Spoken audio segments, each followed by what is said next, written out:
magsimula. Itong gagawin ko ngayon is it's all about the historical in my hometown. So, saan ba ako nakatira? So, yung hometown ko kasi is Philippines. The Ormoc City. In the Philippines, it started as a small lowland town called Ogmok by sa native sa Visayas. So, dito na-mention ng mga Spanish historian na si Pigafetta in 1521 and sa mga missionaries na nag-establish. So, ano ba yung history of Ormoc City in the province of Leyte? Eastern Visayas in the Philippines. Okay, so the slogan diba, for example, sa Bacolod is the city of smile. Pero sa Ormoc City is the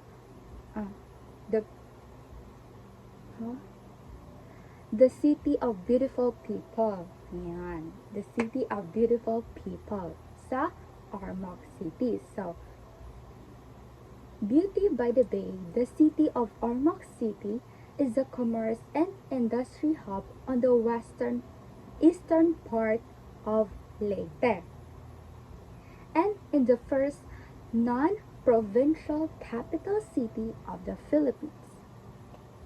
So, yung Ormoc pala is nag-development siya sa stability due sa history and the sacrifices, dedication, and loyalty that can be seen throughout its history up to the present. Bakit Ormoc City ang tawag? Okay, so bakit? Ang first tawag dyan sa Ormoc City is Ogmok. Ogmok, which means lowland.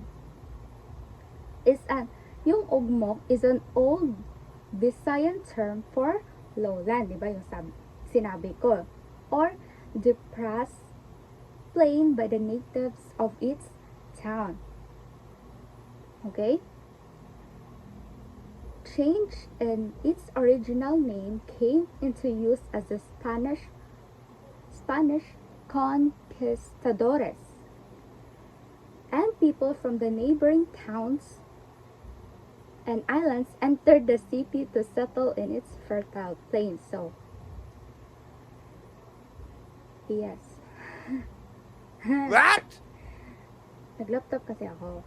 Binasa ko lang. Hindi ko alam kung anong sinabi ko. Diba? Okay. Wala. Paano to?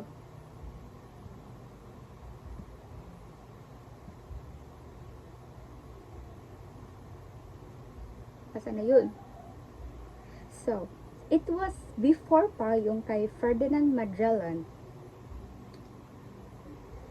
Diba si Ferdinand Magellan kay Portuguese siya.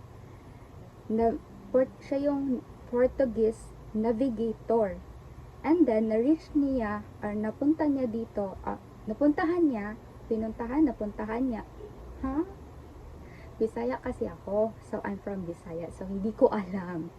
May times na marong grammar ako, kaya sorry, okay?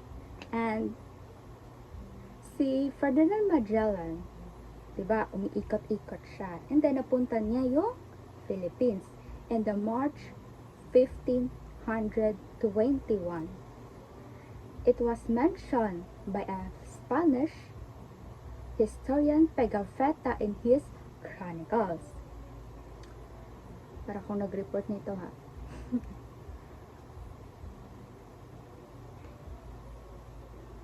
Okay, so, yung si Father Chirino and the other, yung mga Jesuit missionaries, is na-arrive sila sa Leyte on the 16th day of July, 1595. In May 1597, a mission was established many citizens of Ormoc were converted into Christianity, founded by Father Alonso Rodriguez and Father Leonardo Celsi and the members of the Jesuit missionaries. So, it's already 6, malapit na mag 6, no, what time na? It's already 6:20, so kakain muna ako and mamaya na tayo mag about sa history in my hometown in the so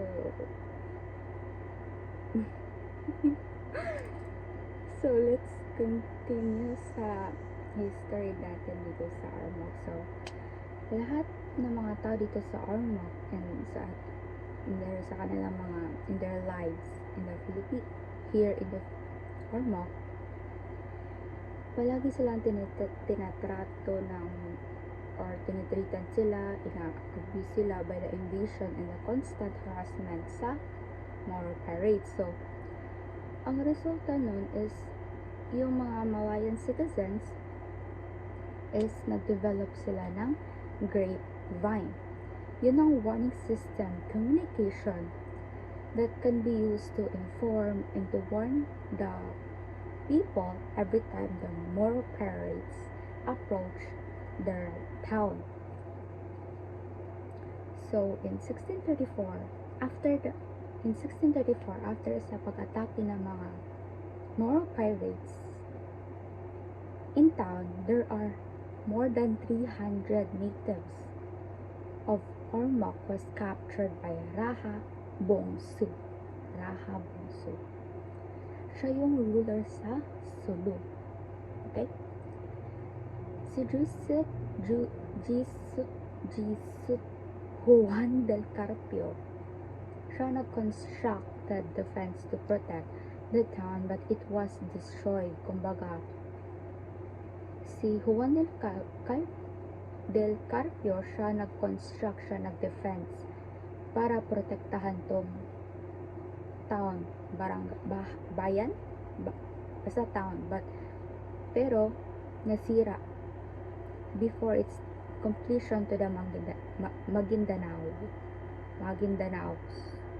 fresh from its invasion towns of Sugod, Kabalian, Kanamokan, or the other term of that is from Inupakan in the southern Leyte, and now Baybay.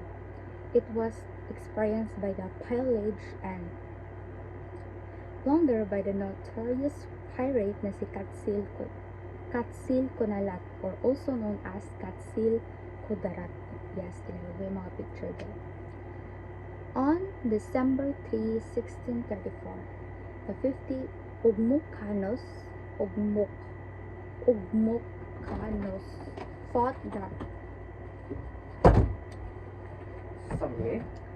the intruders with all of their might and then yung pagiging tapang nila, because they were outnumbered. These 50 defenders were exterminated up to the last man together with Juan del Carpio. Yes, binabasa-basa ko lang po. 3 killed in school shooting. So, in 1768, yung mga basta yun na, missionaries, sila ang nag-replace sa mga Augustinian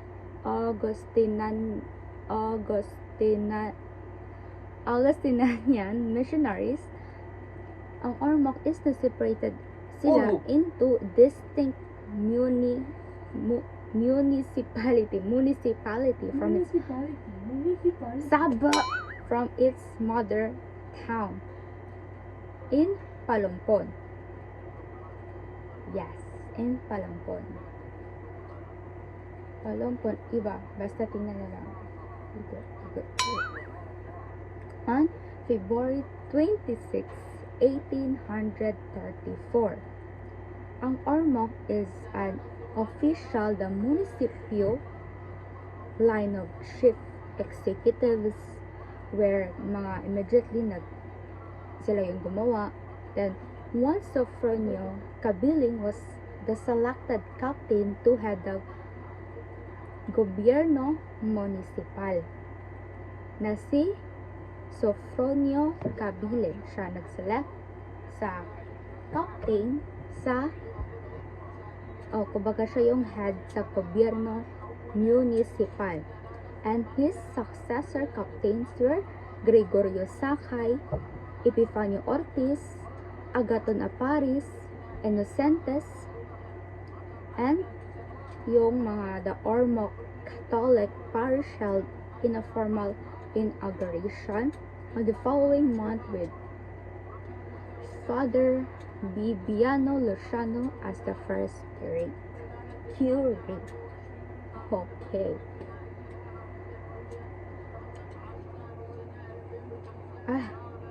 Nawala. Wait lang. Nawala siya. Hoy!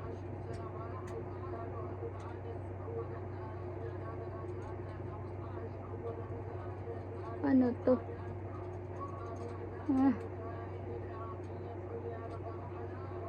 Ano to? Wait lang. Nawala. Wait lang guys. Nagbabasa lang kasi ako, diba? So, hindi ko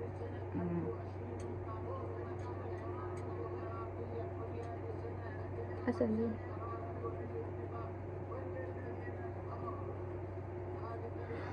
Naman.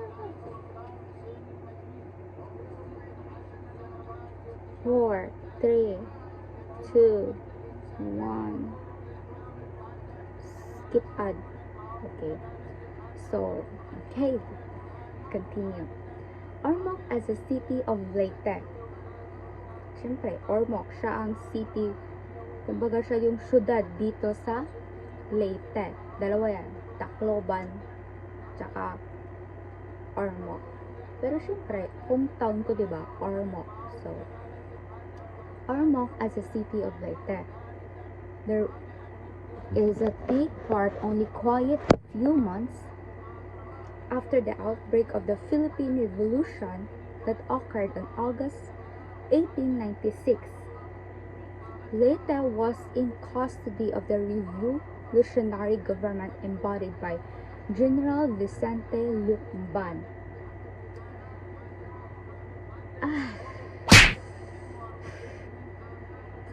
As yung civil government is nag-establish sila dito sa Leyte on April 22, 1901. When the Filipinos is na under sila sa otoridad or the authority of the Americans due sa ilang pag-defeat. So, Pulahanes movement. It was Pulahanes movement. Yung resistance group was created and founded by the Ormocanon. So, yes, it was created and founded by the Ormocanon. So, yun ang tawag dito sa mga taga-Ormoc na Ormocanon. Kung Ormoc, Ormocanon. Kung Cebu, Cebuana. Cebuanos, yan, mga ganun. Ormocanon na si Faustino Ablen, who became the symbol of the Ormocanon's courage and bravery, yung pagiging matapang niya, and then it signifies his heroism in spite of their downfall from the American forces. In November 15, 1935, during the first term of Attorney Victorio Laurente, it was following by Dr. Fernando Calderon.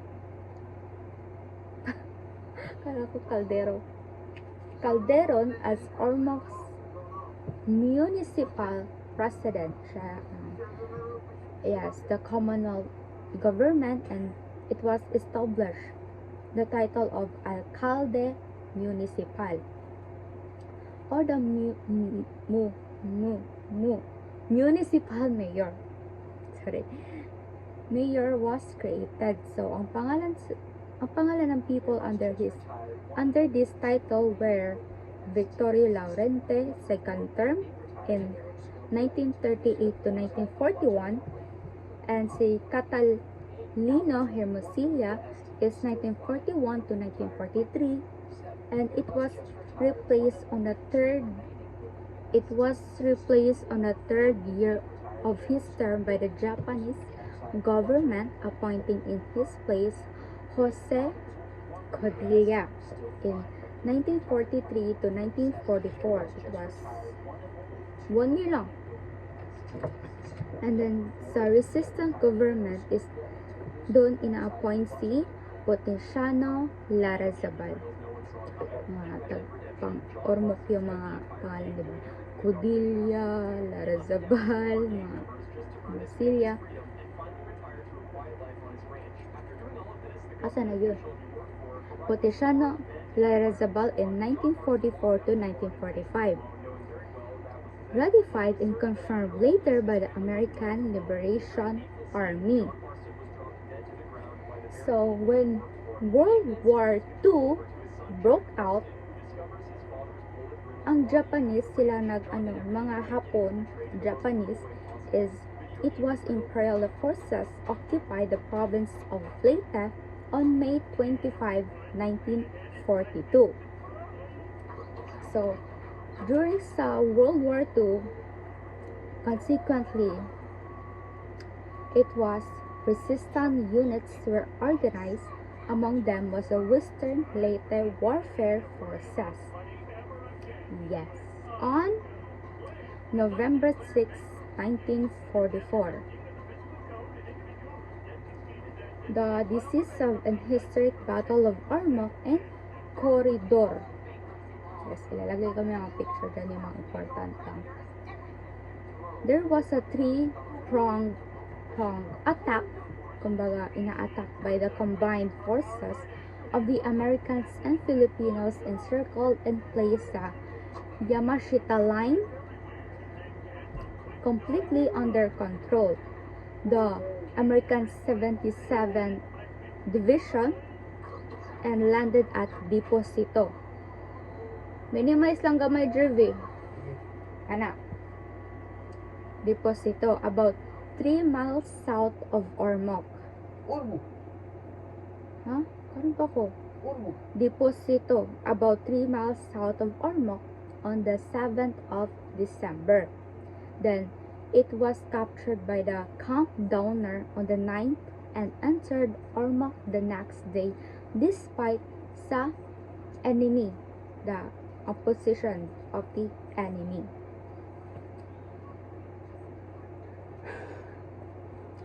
Ormoc became a city through Republic Act number 179. It was fathered by Congressman Dominador Tan, which was approved on June 21, 1947. The late President of the Philippine Republic, Manuel A. Rojas, the late First President of the Philippine Republic, Manuel A. Rojas, proclaimed Ormoc a city on September. So, si Manuel A. Rojas, siya palang nag-proclaim sa Ormoc na maging city na siya on September 4, 1947. By virtue of Presidential Proclamation number 42, yung Ormoc pala is formally inaugurated as a city on October 20, 1947. Exactly 3 years after the famous Leyte Landing. Leyte Landing? Wait lang, just no water. Stay hydrated.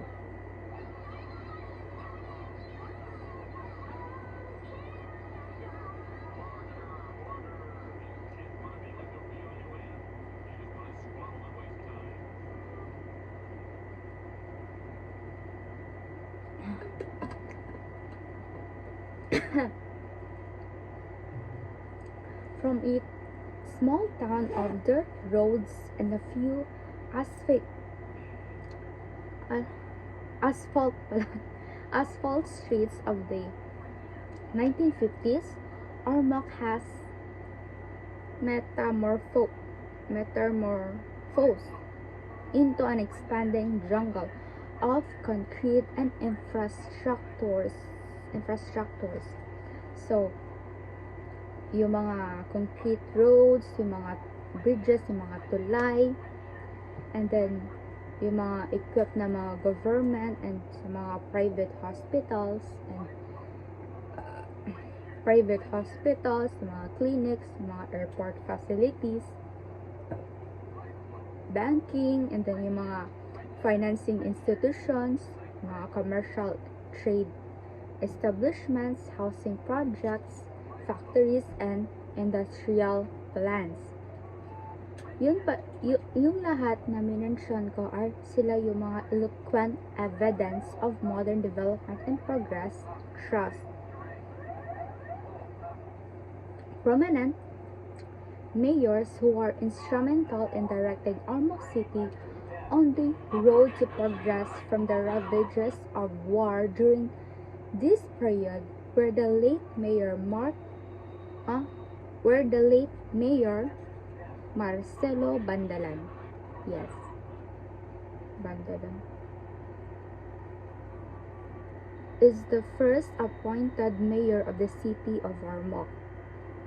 Then si Esteban Conejos Sr.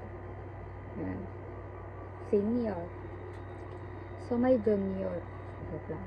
Senior, the last appointed mayor in 1957 to 1959. And the first elected mayor and sorry na masala. And the first elected mayor in 1959 to 1963, followed by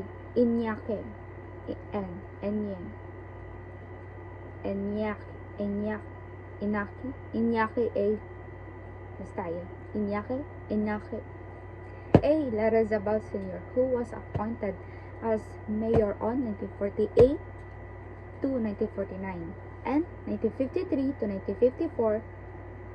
Na elect siya as mayor from 1967 to 1971 and re-elected in 1971 to 1984. Kinsa mo na TV? Huh? Unsa mo gi Nag-video ko. video ko? And then, there was nag-video ko about sa historical here sa Philippines, sa Ormoc. So there was tragedy here in Ormoc City, a flash flood on November 5, 1991 brought death, destruction of crops, and damage in properties. Bigyan ako ng video about sa nangyari sa Ormoc City in 1991. So the severity of the damage was found to be due to massive deforestation, yung mga rapid forest denudation. In response, yung government, yung mga private sector embark on a concerted effort. Diba, nag-direct towards sila sa full-scale reforestation of the denuded areas na si Mayor Eufrosino M. Codillo Sr. It was elected in 1992 to 1995. Then, na re-elected siya in 1995 to 1998 and 1998 to 2001.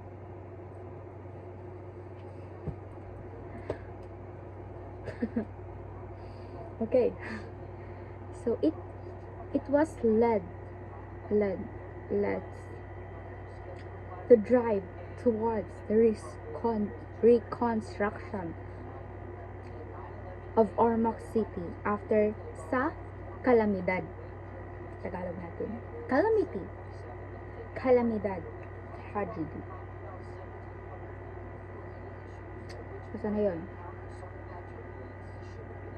Under his term, reconstructions of infrastructure support facilities, yung mga reforestation projects, construction of resettlement facilities, drainage system,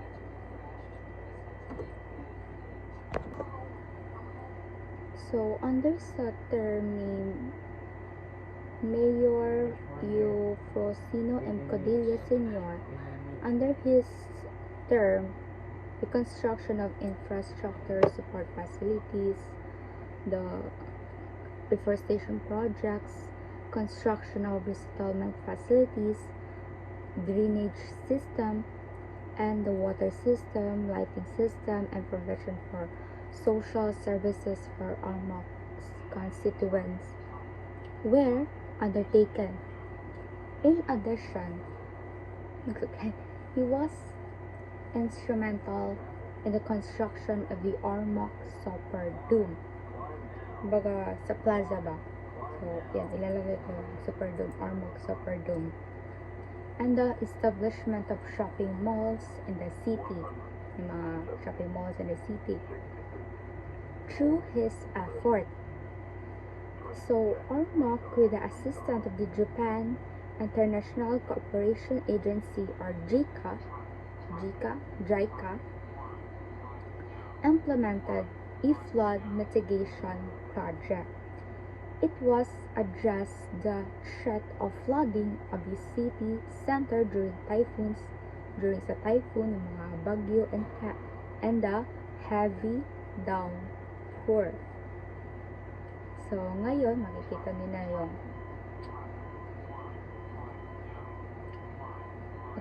yung syudad ng Ormoc na maganda na, marami ng mga establishments, even the malls, mga kung ano-ano pa. Meron pang updated about sa mga establishments in Ormoc. So, Ormoc is now fast becoming the hub of development in the region, with its strategic geographical location, in which it serves as a gateway to the Eastern Visayas. Eastern Visayas yung Eastern Visayas, dun yung Samar, Leyte, ano pa?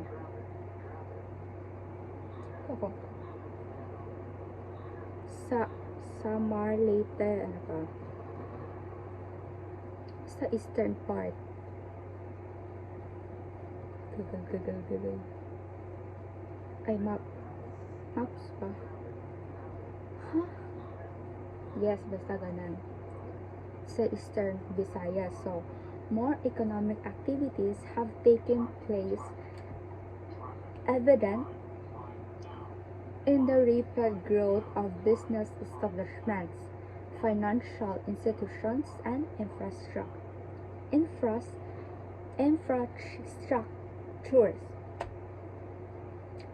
Kulang pa sa pronunciation. Although fast development was largely contributed to the activities spawned by the PNOC, pero ngayon EDC na siya. EDC, which means Energy Development Corporation. Before pa ng EDC, PNOC talaga siya. So, ngayon, EDC na siya. PNOC, it was the Geothermal Power Production Project and in Tungunan, Ormoc City, Leyte. Many aids the development as necessary accommodate the rising number of people and business in the area. Ano ba yan? So, today, the Ormoc City is a picture of steady progress and stability, with its continuous modernization program. More sa mga investors are coming into the city, which it was contributed to it being adjudged as the 2005 most business-friendly city in the Visayas by the prestigious Philippine Chamber of Commerce and Industry. And though the city has embarked on modernization, it has also kept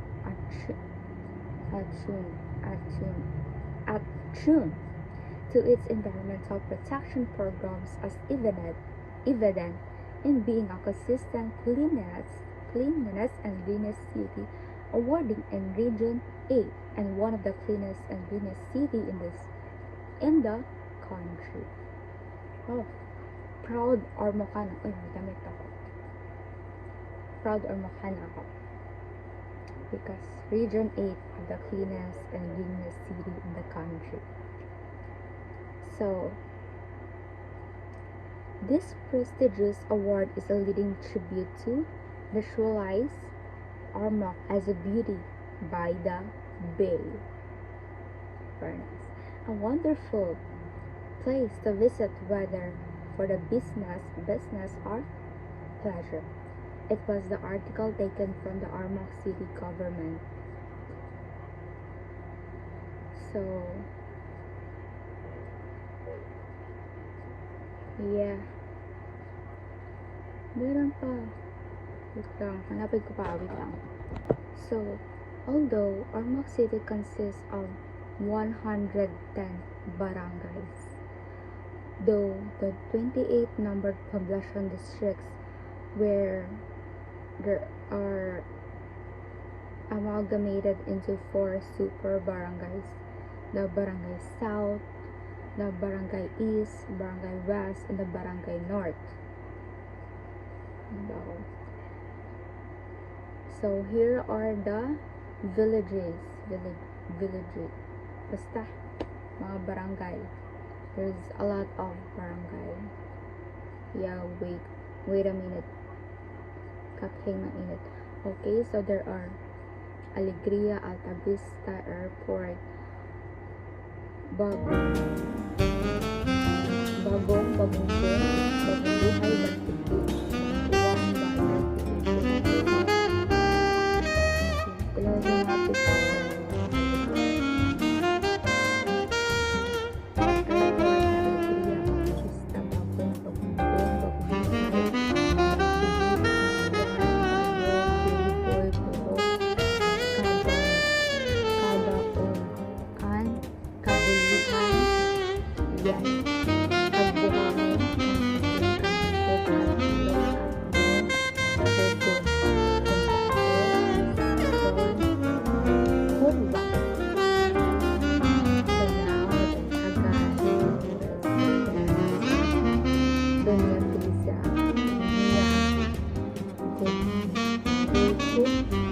Tuwang, Balag, Libungaw, Liluan, Limu, Linaw, Lantawan, Labrador or Balion, Lao, Makabog, Malbasag, Malitbok, Manlilinaw, Marhen, Masarayaw, Naungan, Nueva Ormoc, Patag, Pili, Puerto Bilo, Rizal. Ba taga Ormoc ako, pero hindi ko pa naikot yung buong syudad ng Ormoc. Let's see. Salvacion, San Antonio, San Isidro, San Jose, San Juan, San Pablo, Santo Niño, Sumanga, Tambolilid, ba't may transfer? May lugar pala. Transfer, Tugbong. I think walang transfer. Wala ata yan. Tugbong and Valencia. And the poblacion districts, sa yung mga super barangay na minention ko kanina, yung Barangay North, Barangay East, Barangay South, and Barangay West.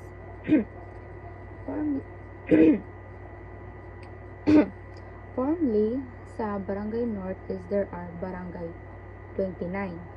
Sa Barangay East, comprising the former barangays in 9, 10, 11, 16, 18, 25, and 28.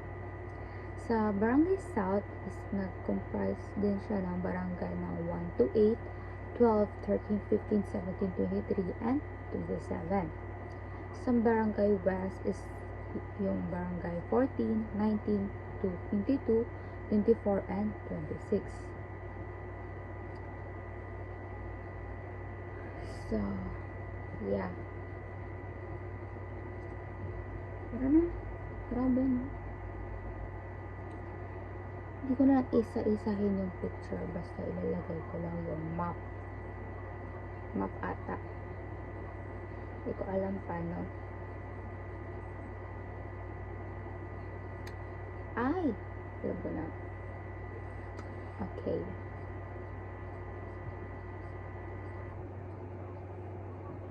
Yun na yung history. Pero, di ba, in 1991, may nangyaring tragedy. Pero, may isa pa na tragedy. Basta kalamidad.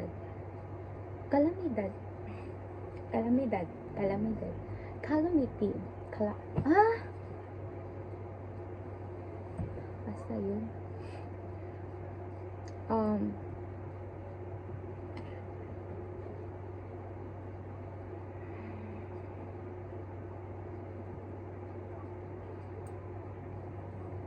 Next is the history of, in the next video is gagawa ko ng history of Tacloban City, which is connected lang siya sa Leyte.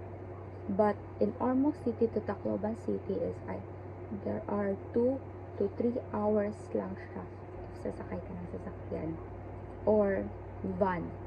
Ano kasi, ba dito from Ormoc to Tacloban, it has 2 hours drive.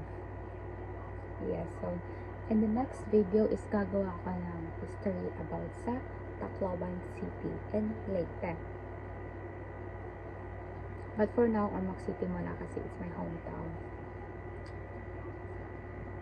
Hindi, meron pa. Wait na. Ormoc City, Calamity.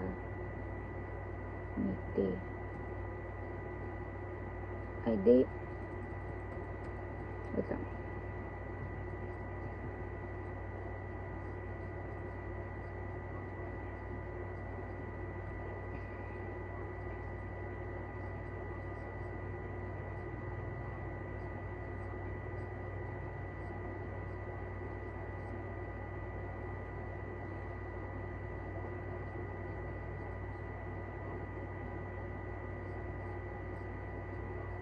So, in Ormoc,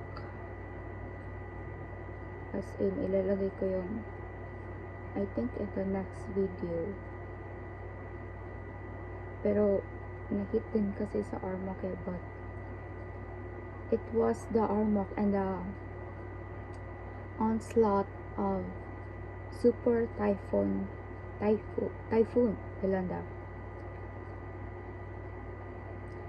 It seemed, okay, next. Okay, so that's it for the history in Ormoc City. So, sabi ko sa intro, I'm glad you're here. Come along with me and let's learn some more historical in the Philippines. Guys, please like, subscribe, and share. First time ko yan but bye. Okay, so after ng video na to is I will talk about sa nangyari in the Ormoc and onslaught of Super Typhoon Yolanda. Bye!